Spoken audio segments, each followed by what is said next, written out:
Bwana, mambo yanazidi kuwa mengi katika familia ya bwana mkubwa Diamond Platnumz, na kila mtu alitamani sana kuweza kujua namna ambavyo maisha ya bibi Zuchu yanakuwa na amani na furaha, na tumeweza kuona alifanywa surprise nyingi za hapa na pale, lakini leo hii tumeweza kuona mambo yalivyokuwa mengi kwa upande wake. Kiukweli aliweza kufurahi, na tumeweza kuona baadhi ya ndugu jamaa na marafiki walivyoweza kupambana kuweza kuhakikisha maisha ya binti huyu yanakuwa katika mikono salama. Haijalishi watu walikuwa wakizungumza vipi, haijalishi kuna vitu gani ambavyo vinavyoendelea katika maisha, ila kuna vingi ambavyo vipo na kila mtu anatamani sana kuweza kujua kila kitu ambacho kinachoendelea katika maisha, na tumeweza kuona wengi wao waliweza kuzungumza na kusema ya kwamba kiukweli kabisa kutoka moyoni kuna vitu vingine huwa vinaumiza sana, ila kwa upande wa bibi Zuchu alisahau kila kitu ambacho alichoweza kutendewa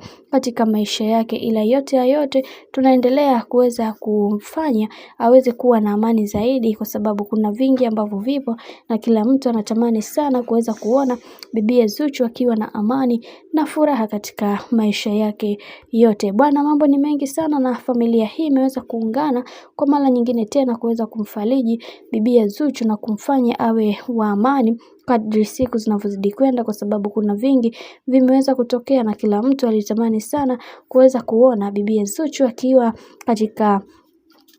furaha na amani, kwa sababu kuna vingi ambavyo vimeweza kutokea na wengi wao waliweza kuzungumza vingi na kusema kiukweli tunatakiwa kuweza kuwa makini na kuhakikisha kila kitu kinakuwa katika misingi na mikakati iliyo bora zaidi, kwa sababu kuna vingi ambavyo vipo na kila mtu anatamani sana kuweza kuelewa namna ambavyo maisha ya bibi Zuchu yamekuwa yakiendeshwa kwa namna moja ama nyingine. Bwana, mambo ni mengi. Mimi naomba nikusihi kitu kimoja, kama ndo mara yako kwanza, basi usisahau kusubscribe, kulike, kushare pamoja na kucomment.